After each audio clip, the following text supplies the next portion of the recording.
muy contento. Ayer se metió conmigo un cura rojo y hoy una feminista de los movimientos sociales. Antes de empezar a hablar, cual me llena de alegría. Bueno, ¿por dónde empezar? Ayer, lo primero que diría, he sido 5 años asesor de Hugo Chávez. En los años, además, creo que más relevantes, que era donde él da el salto hacia la construcción del socialismo. Y una de las cosas que he aprendido es que tenemos que huir del intento de vivir vicariamente las revoluciones venezolanas aquí. Aquí tenemos que hacer nuestra tarea. Y creo que a veces hay un error en intentar emular lo que se ha hecho allí, pensando que aquellas respuestas nos valen, cuando lo que nos valen son las preguntas, pero no las respuestas. Y sobre todo tenemos que adaptar nuestro discurso a nuestra realidad social, a nuestra gente, a nuestra estructura social. Si no, vamos a ser como la mosca que choca contra el cristal y choca contra el cristal y choca contra el cristal y no es capaz de darse cuenta de que tiene que dar un rodeo o esperar a que la ventana se abra. Yo ayer contaba una historia que me gusta mucho contar. Contaba 2 historias. Bueno, contaba muchas historias. Yo hablo siempre con ejemplos porque es lo que me enseñó uno de mis maestros en España, Jesús Ibáñez, porque cuando no somos capaces de poner un ejemplo seguramente es que no lo hemos entendido bien, ¿no? Pese a que sea cierto lo que decía Lenin de que los ejemplos siempre cojean, porque nunca hay 2 cosas exactamente iguales, ¿no? Pero también es cierto que en las ciencias sociales, cuando no eres capaz de bajar a tierra, pues yo ayer contaba que mi aterrizaje en Alemania es cuando un profesor nos dice los ejemplos son la claudicación del pensamiento, los ejemplos son la muerte del pensamiento, y yo, todo macarra, levanté la mano y dije, perdone, ¿podría poner un ejemplo? Y por hacerme el gracioso ya me fue fatal el resto de mi estancia en Alemania, por lo menos con ese profesor que dijo, ¿usted qué viene aquí? ¿Haces el gracioso? Y dije, no, perdone. Bien, ayer contaba una historia que me contó un cura guerrillero del M-19 y que también la había leído de alguna manera en Levi Strauss. Levi Strauss cuenta un hombre negro que deposita en una tumba en París unos alimentos, unos zumos, unos panecillos, y un parisino blanco se acerca irónico y le dice, ¿qué? ¿Que va a salir su pariente a comerse estos alimentos?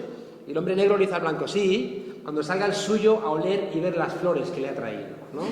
Entonces el ejemplo me gusta porque hay que salirse de la propia realidad para ver cosas, ¿no? Hay que hacer el esfuerzo intelectual de salirnos de nuestro propio círculo de reconocimiento para intentar entender algo, ¿no? Sobre todo en un momento como el actual. Y para eso hay que hacer un esfuerzo rupturista, ¿no? Por eso me gusta mucho lo que has planteado, porque una cosa que hemos aprendido ahora es que una emoción solamente la rompes con otra emoción, ¿no?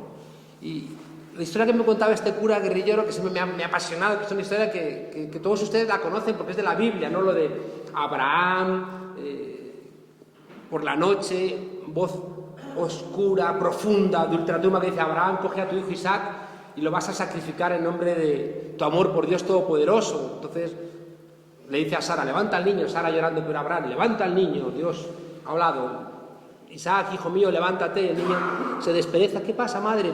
La madre le miente y dice, ve con padre al bosque a por leña, le miente. El niño se viste, van allá al bosque y allí en un claro, Abraham pone al niño encima de unas maderas, le abre la camisita, saca el puñal y cuando está a punto de clavárselo en el pecho se oye una voz profunda de ultratumba que dice, Abraham, detente, ya has demostrado tu amor por Dios poderoso. Por Dios Todopoderoso, guarda el puñal, regresa a casa y sé feliz con los tuyos. Abraham guarda el puñal, regresa, y Isaac se levanta y dice, si no llego a aprender ventríloco, este loco me asesina. Entonces, la historia siempre me ha gustado mucho porque lo que está planteando es que, coño, la palabra de Dios, cuidado, ¿no? Cuidado con la palabra de Dios, porque si uno lo piensa fríamente, decía Saramago que, coño, a ese Dios que dice a Abraham, mata a tu hijo, hay que decirle, vete a la mierda, o sea, ¿no? En cambio, claro, como es la palabra de Dios, como que parece que Bien, la izquierda, fíjense ustedes, ha tenido mucho en cuenta la palabra de Dios, y eso ahora ya no sirve. Y la palabra de Dios puede ser la palabra de Marx. Ayer contábamos cómo nos enseñó Paco Fernández Buey que ni Marx ni menos, ¿no? Es decir, cómo era muy relevante leer a nuestros clásicos, pero no con esa voluntad de ser loros repetitivos de un catecismo, ¿no? Porque entonces no sirve para nada. Una cosa que yo he aprendido en Venezuela es que al no pertenecer Chávez a ninguna de las familias tradicionales de la izquierda, pudo repetir una cosa que yo vi una vez en una pintada en Buenos Aires que decía: no sabía que era imposible, fue y lo hizo. Chávez no sabía que eran imposibles muchas cosas porque no venía del catecismo de ninguna izquierda y coño, fue y lo hizo, ¿no? Entre esos catecismos, no saber que sin la clase obrera tú no puedes hacer la revolución. Entonces, allí como él no lo sabía, fue y la hizo.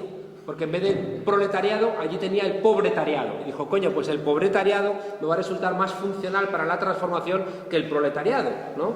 Y entonces consiguió sumar un nuevo sujeto de transformación, que eran los pobres, los indígenas, las mujeres, los cristianos de base, y le salió ahí un abigarrado conglomerado que no estaba escrito en ningún canon y que permitió hacer el cambio. Y como dice, ese sí, mi maestro real, que es Boaventura, dice, los pueblos no esperan a los teóricos para hacer sus revoluciones. Bien, ¿qué quiero contarles? Ya me he comido el tiempo seguramente y como siempre no he empezado, ¿no? ¿Qué quiero contarles? Lo primero es que sin un buen diagnóstico no va a haber una buena terapia, ¿no? Eso creo que es absolutamente evidente. Y el primer elemento del diagnóstico es entender que estamos en un cambio de paradigma, estamos en una transición de paradigma y que la confusión forma parte de nuestro análisis. Si la izquierda tradicionalmente ha entendido que era necesario el dolor para la transformación, hoy al dolor hay que incluir la perplejidad. Yo siempre planteo en el libro ese que circula por ahí del Gobierno de las Palabras, que es un libro, esa es la edición de Venezuela, hay una edición aquí en España del Fondo de Cultura. Yo ahí planteo que hay una ecuación que es doler, saber, querer, poder y hacer. Es decir, si a ti no te duelen las cosas, tú no vas a cambiar, ¿no? Entonces, yo eso lo entendí muy claro con Espartaco, ¿no? Espartaco es un tipo que viene de que le den latigazos. Coño, es que si cuento esto ya no voy a tener tiempo. Bueno, pues lo cuento. Espartaco lo sacan en el Imperio Romano decadente, coño, se ponen de moda, igual que aquí Gran Hermano en nuestra decadencia, allí el Gran Hermano eran las peleas de gladiadores, ¿no? Entonces las peleas de gladiadores, saben ustedes que tiene un problema central, que es que tiene una alta siniestralidad laboral, ¿no?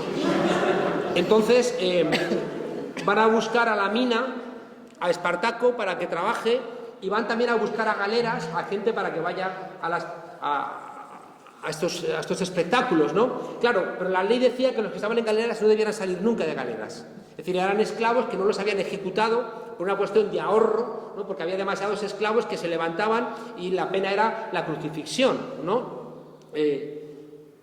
Claro, si los hubieran electrocutado, la gente en vez de llevar aquí una cruz llevaría una silla eléctrica, con todas las dificultades que eso tendría, pero bueno, los crucificaban. El caso es que...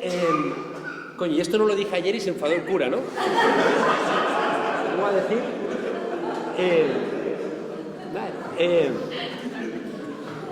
Coño, lo que me gusta a mí es ser anticlerical, pero ayer me porté como un bendito, coño, y encima se enfadó el cura. Fue como, coño, si no he dicho nada, ¿no? Bueno, sí, yo un bendito ahí. Me santigüé, dije, aquí huele a azufre, me santigüé, ¿no? Bueno, decía que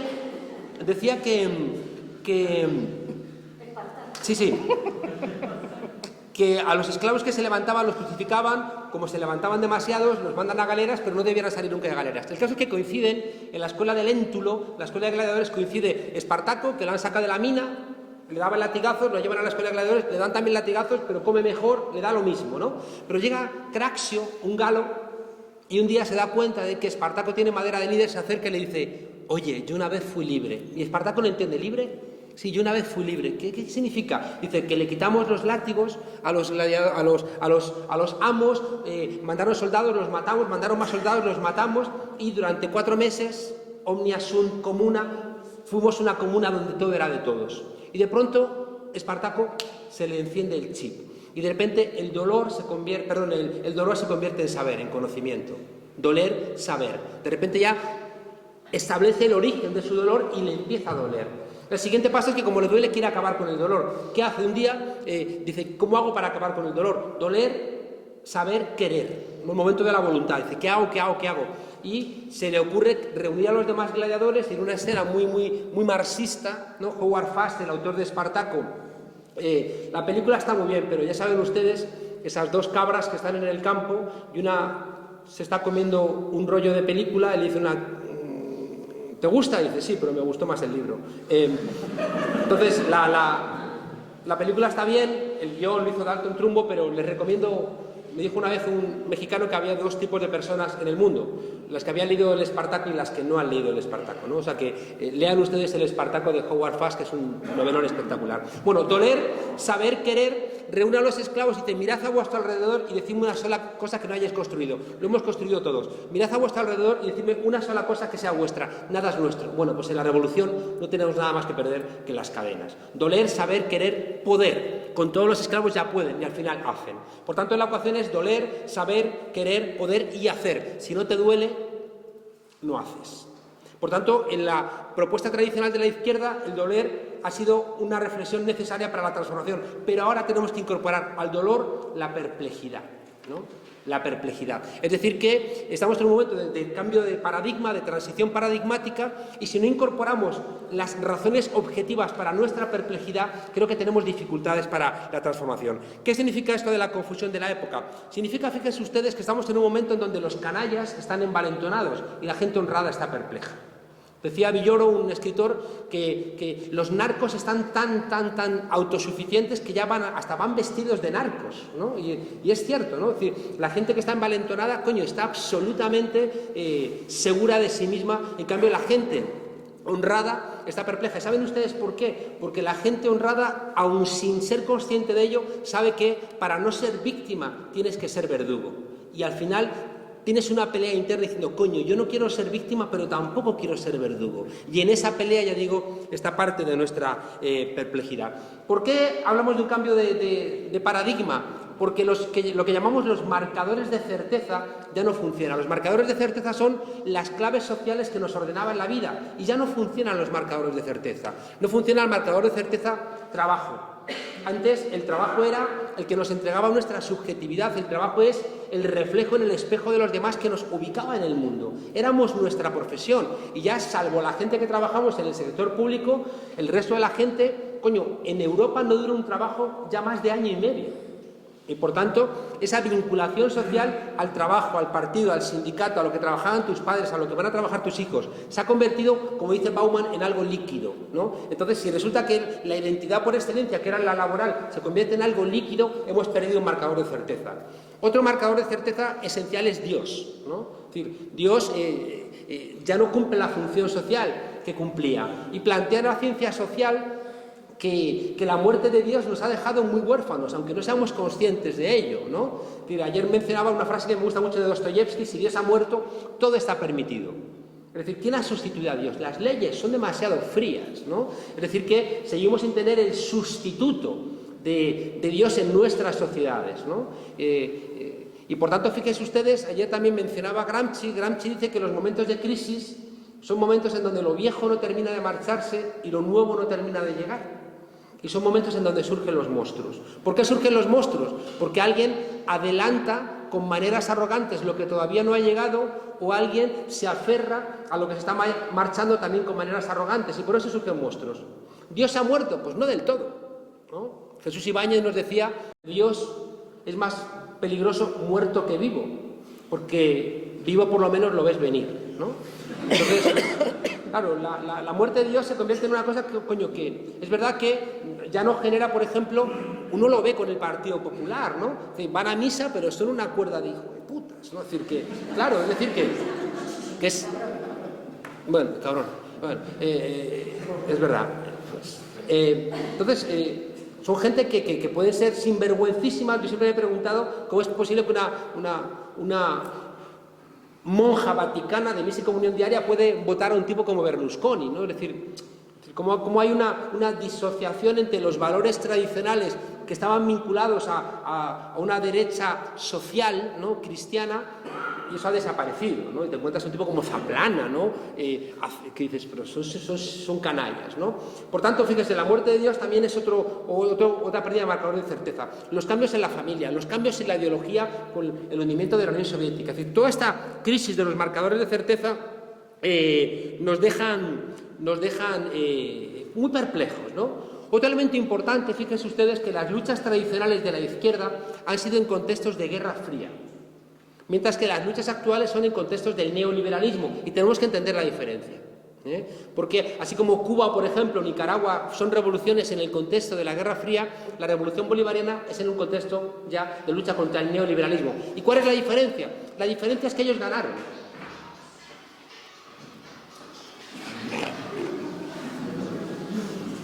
La diferencia es que ellos ganaron, ¿no? Entonces, esto es lo que también explica por qué los cambios ahora son electorales, son pacíficos y también, fíjense ustedes, son locales. Es decir, que son cambios que se ubican localmente y de ahí irradian después hacia una reconstrucción internacional, pero que tienen también un referente muy local, mientras que antes, durante mucho tiempo, la izquierda, en ese devenir entre la Guerra Fría y el momento neoliberal, parece que empezó a inventarse, ¿no?, lo global. Bien, ¿qué quiero decir con todo esto de los cambios en los marcadores de certeza? Una idea central que o nos aclaramos o no vamos a ningún lado. ¿Es posible regresar al pasado o no?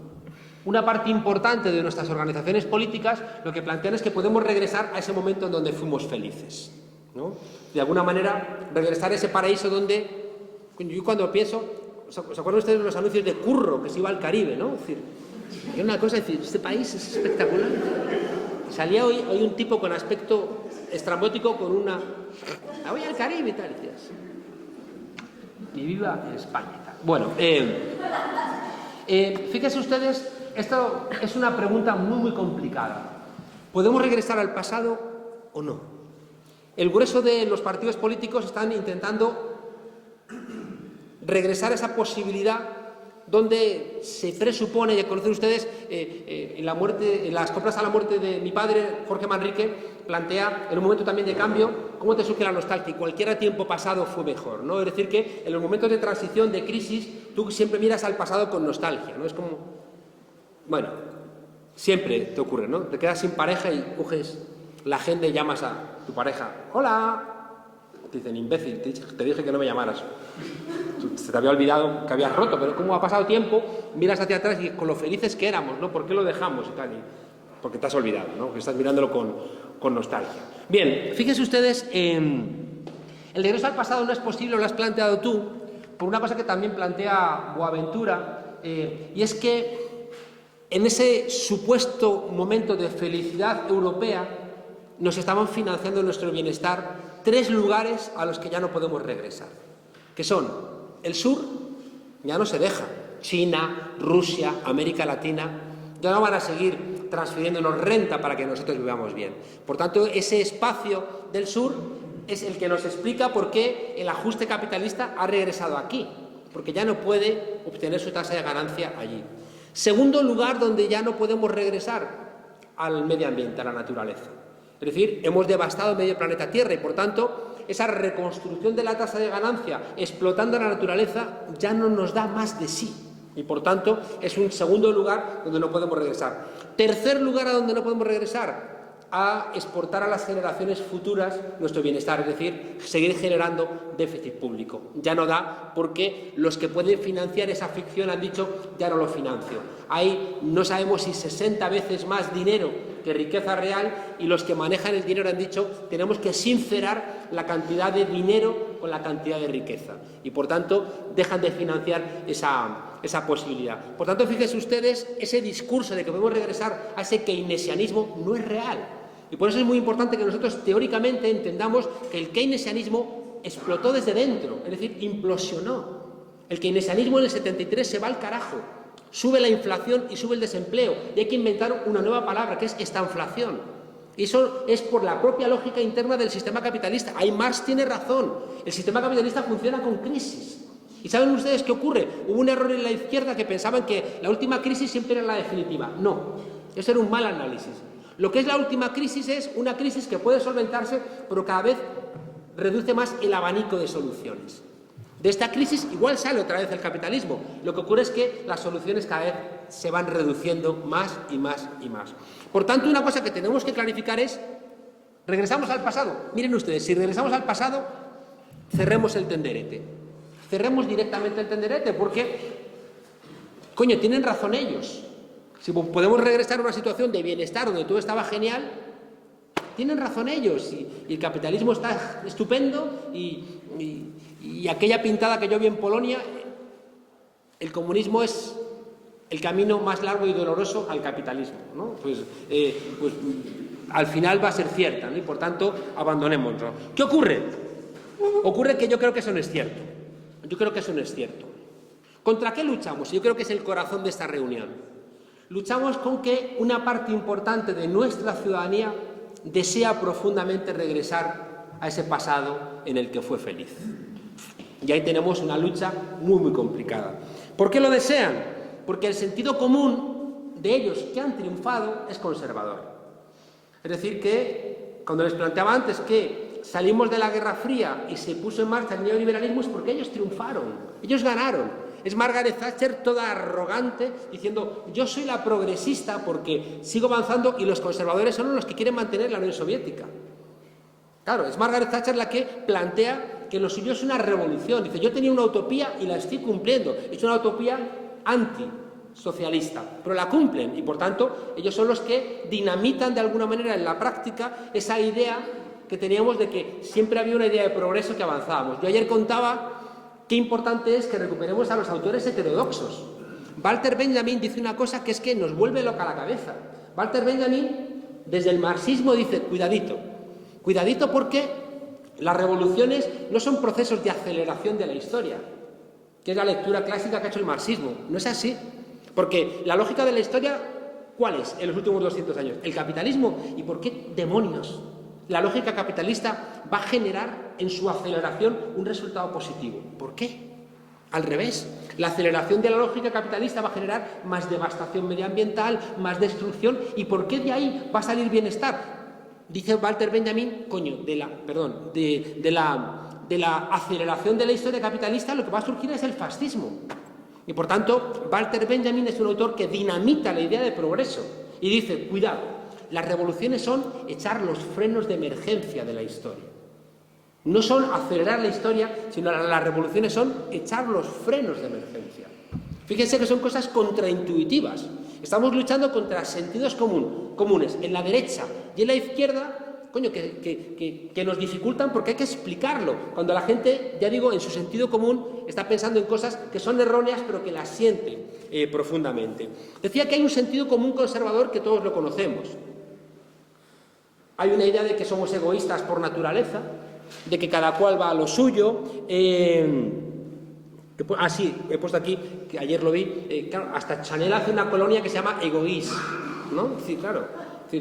Y de repente se convierte en una cosa que puede vender. O sea, una colonia que se llama egoísta puede vender. Es decir, para que veamos cómo el sentido común se ha traducido en algo profundo, ¿no? La política es sucia.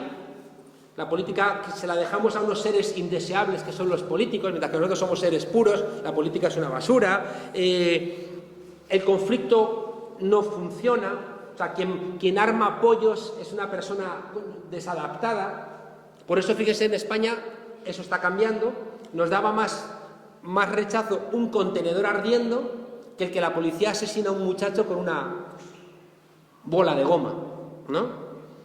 Por tanto, también en el sentido común el conflicto se renunciaba, la felicidad la vinculábamos al consumo, el individualismo frente a las categorías colectivas y sobre todo un fatalismo, no hay alternativa, ¿no? Decía Stiglitz y también Krugman que el éxito central del modelo neoliberal ha sido convencernos de que no había alternativa. Cuando no hay ningún tipo de sustento ni teórico ni empírico a sus presupuestos. Eso, abre las fronteras que te van a aumentar las exportaciones. No. Baja el salario a los trabajadores que aumenta el empleo. No. Baja los impuestos a los ricos que va a aumentar la inversión.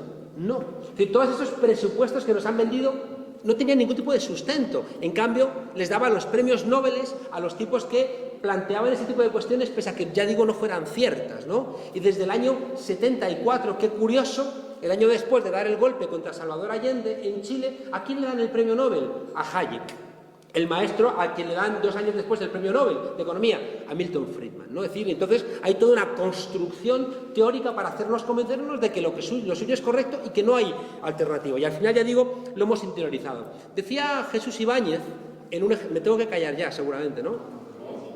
¿Sigo?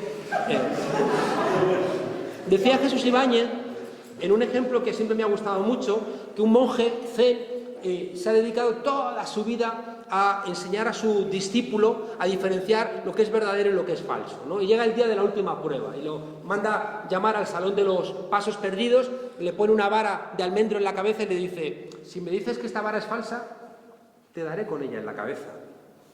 Si me dices que esta vara es verdadera, te daré con ella en la cabeza. Y si guardas silencio, te daré con ella en la cabeza.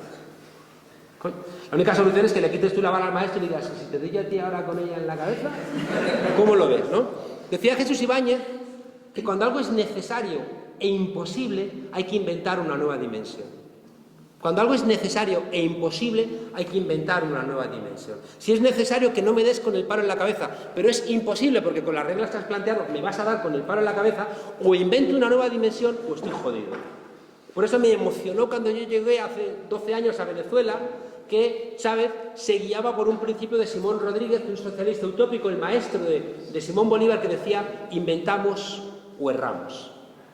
Inventamos o erramos, ¿no? Por tanto, fíjense ustedes la necesidad que tenemos en la izquierda, ¿no?, de poner en marcha una suerte de experimentalismo para poder avanzar, porque si seguimos, como decía el Che Guevara, utilizando las armas melladas del pasado, pues no vamos a poder abrir ningún tipo de zanja. Bien, frente a nuestra perplejidad que está ofreciendo el sistema, miren, primero el sistema tiene una ventaja profunda, y es que está ofreciendo frente a los cambios miedo. Es decir, es una cosa bastante común. Cuando de repente hay mucha vertiginosidad en los cambios, cuando de repente esos marcadores de certeza están desapareciendo, la gente tiene miedo, la gente tiene dificultades para imaginarse el futuro. La gente tiene la sensación de que está perdiendo suelo bajo sus pies. Ayer el hombre este se enfada porque en el discurso que yo hago, él se da cuenta de que, de que le está faltando suelo bajo los pies, ¿no? Y él dice: con la edad que tengo, ¿no? ¿Qué hago? Y yo entendía su planteamiento, ¿no? Entendía su planteamiento. Todo es demasiado vertiginoso y esas certezas se pierden y dices: ¿a dónde demonios me agarro, ¿no? Fíjense ustedes que el miedo es el palo del sistema. O sea, el miedo, dicen, cuidado con los cambios. Hay un libro precioso de Albert Hirschman, precioso, que se llama Retóricas de la intransigencia. Y en ese libro, Hirschman analiza cómo, ante los grandes cambios en nuestras civilizaciones, o sea, en nuestra civilización occidental, el cambio que implica la Revolución Francesa, que es el sufragio, el cambio que implica la Revolución Rusa. No, el primer cambio es la Revolución Francesa, que es el desarrollo de los derechos, ¿no? El cambio que supone la Revolución de 1848 y demás, que son el acceso al sufragio, y los cambios de la Revolución Rusa, que es la redistribución de la renta. Siempre la reacción nos ha argumentado con tres, siempre, históricamente con tres razones. Uno, no es posible. Si le convencemos de que es posible, nos dicen: vas a empeorarlo. Si les convencemos de que es posible y que no vamos a empeorarlo, nos dicen: ya, pero vas a romper otras cosas, ¿no? Entonces, siempre con esa argumentación nos genera miedo, que el miedo nos dice: virgencita, que me quede como estoy, ¿no? Es decir, que si de repente interiorizamos de que cualquier tipo de cambio va a ser peor, decimos: coño, pues vamos a quedarnos como estamos. Ese es el palo. ¿Y cuál es la zanahoria que nos ofrece el sistema? Porque no nos engañemos, el sistema también nos ofrece una zanahoria, y la zanahoria es consumir. La zanahoria es consumir. Y esto lo tenemos que entender, si no, no vamos a ningún lado. Miren, si ustedes se preguntan en qué se diferencia el sistema capitalista ahora mismo de cualquier otro momento de la historia, no es en las guerras, siempre ha habido guerras, no es en la explotación, siempre ha habido explotación, no es en la violencia, siempre ha habido violencia. Lo que diferencia al sistema capitalista ahora de cualquier otro momento de la historia es que nunca ha habido tantos ámbitos de nuestra vida mercantilizados. decir, la diferencia está en que la mercantilización, es decir, la conversión en mercancías de tantos ámbitos, incluso de nuestra cotidianidad, nunca ha estado tan desarrollada. Y esto lo resume muy bien Anselm Japé y también Zizek, repiten la frase cuando dicen que a todos nosotros nos resulta mucho más fácil imaginar el fin del mundo que el fin del capitalismo. O sea, nos resulta mucho más sencillo imaginar el fin del mundo, las películas ayudan, viene un meteorito y nos jodimos, ¿no? En cambio, qué difícil es imaginar el fin del capitalismo. ¿Por qué? Porque prácticamente el 100% de nuestras relaciones cotidianas están signadas por relaciones mercantiles.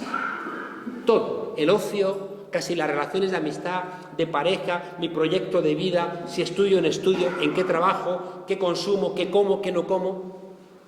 Y todo al final, fíjense ustedes, se termina mercantilizando. Yo tengo enfrente de mi casa en Madrid, tengo una tienda ecologista. Y un día me di cuenta de que era mentira. Un día me estaba yo comiendo un yogurt, más feliz que una perdiz, diciendo qué rico está el yogurt, y encima es ecologista y, coño, qué buena persona soy, ¿no?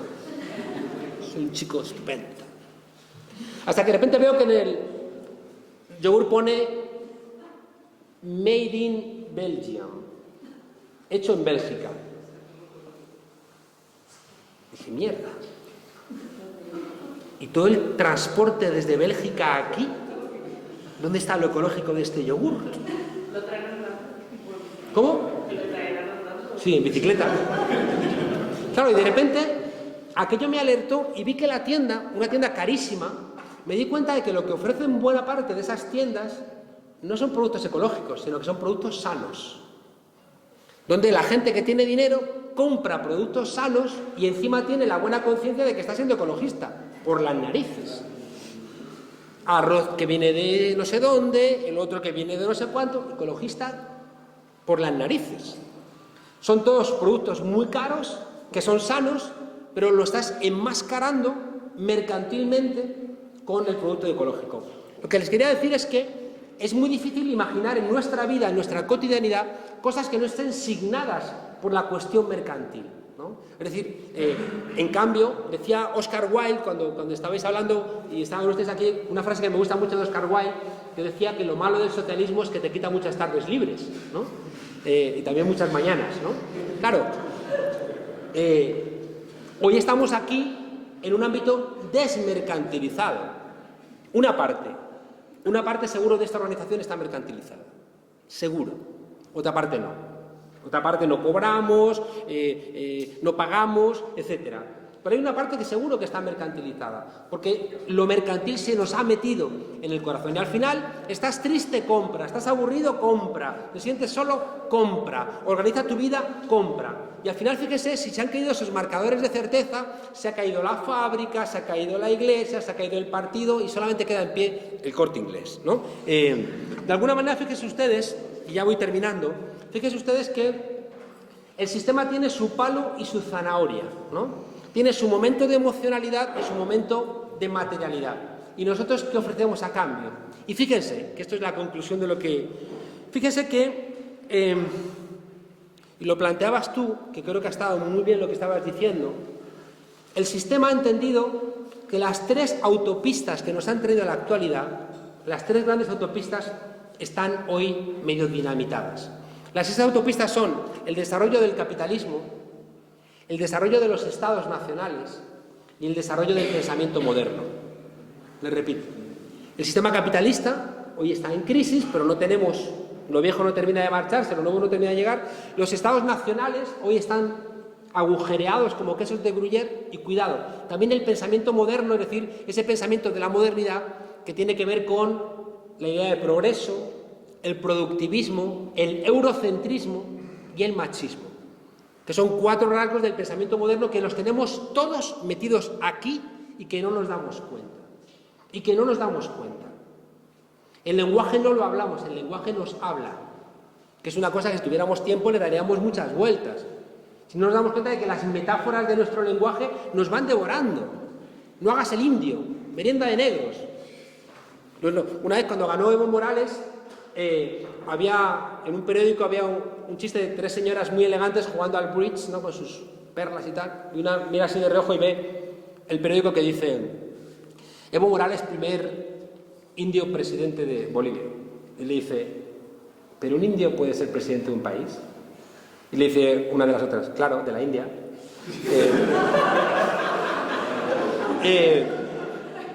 No hagas el indio, no seas judío, merienda de negros. Y las metáforas de nuestro lenguaje, caer en la tentación de coño, si yo lo que quiero es subir a la tentación. O sea, si yo cada vez que peco me lo tengo que trabajar, ¿no? Es decir, ¿cómo que he caído? No, me he subido ahí arriba, ¿no? Y fíjense, sin darnos cuenta, cómo hay una interiorización de la culpa en el lenguaje, ¿no? Yo le cuento a mis alumnos siempre un chiste que ustedes conocen, ¿no? Un chiste que un día me di cuenta y dije, coño, ¿cómo está yo contando este chiste, no? Y me sentí como el Partido Popular, que tardas como 20 años en darte cuenta de las cosas, ¿no? Peor es la Iglesia, que tarda como 100 años, ¿no?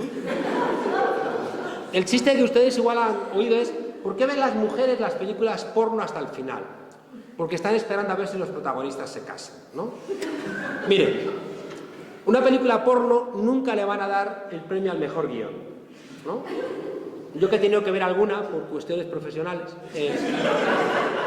las películas porno son... Hola, le traigo el butano.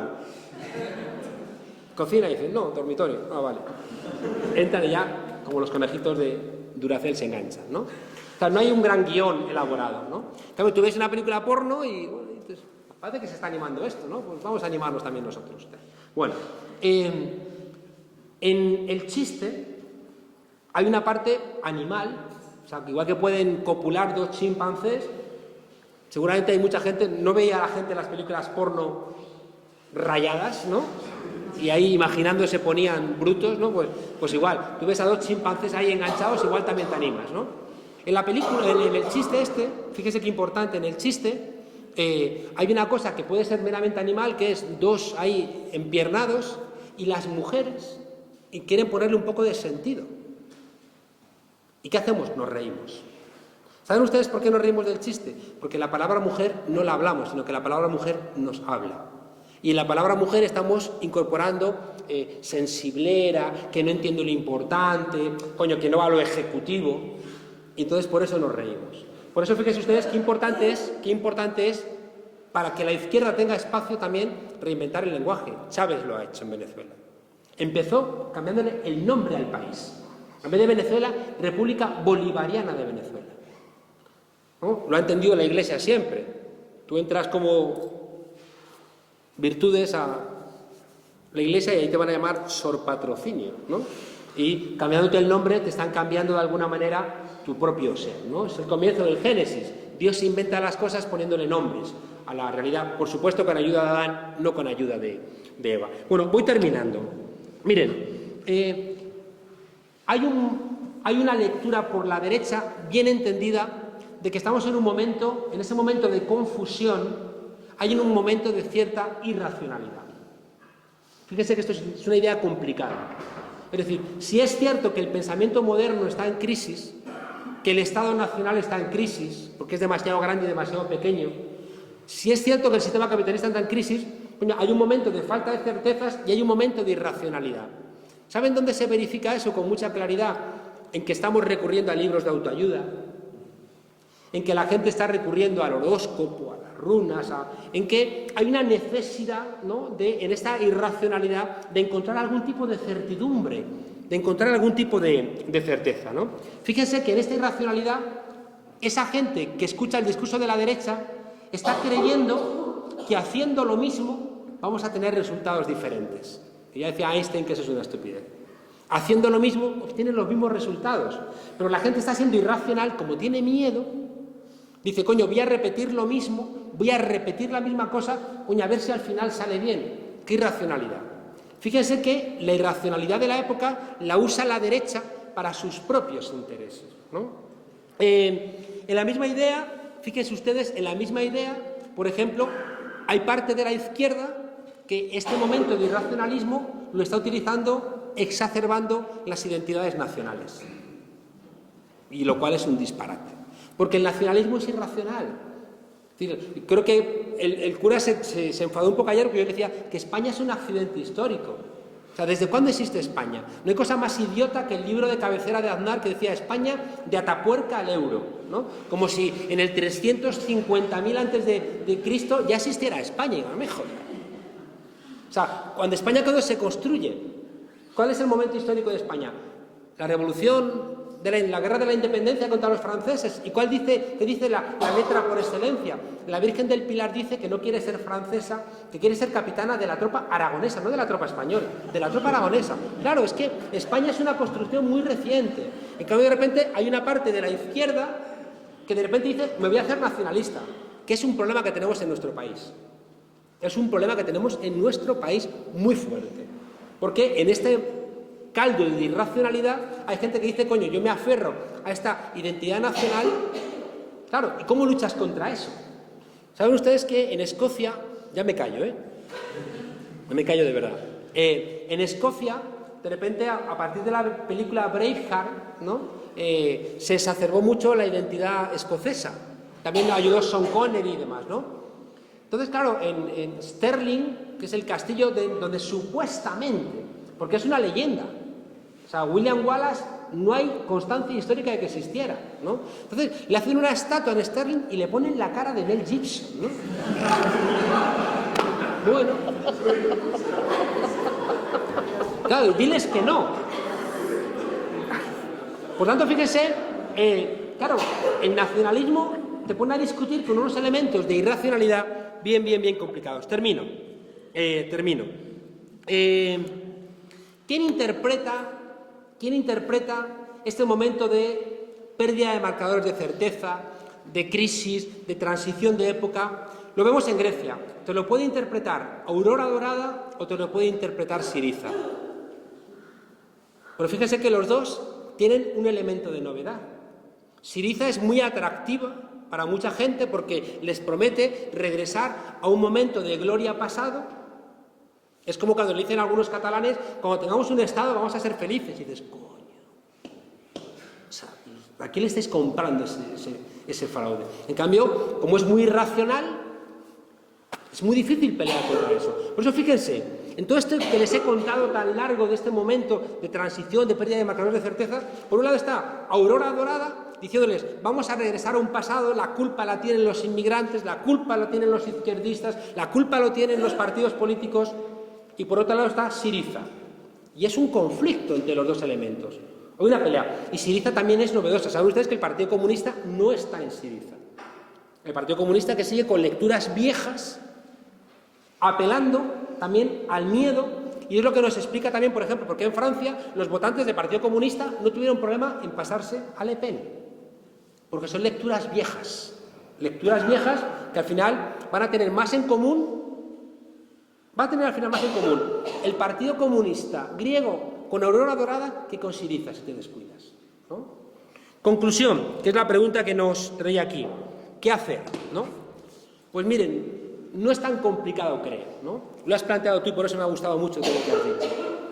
Saben que acabamos de descubrir hace 15 días, ¿no? Hay un libro muy importante de Antonio Damasio, que es un neurobiólogo muy importante.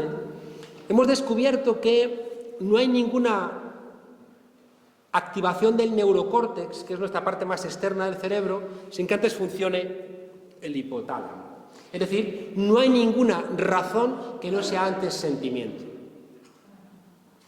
Lo cual también es lógico porque hemos llegado aquí gracias a las pasiones. Las pasiones son nuestro seguro biológico de supervivencia.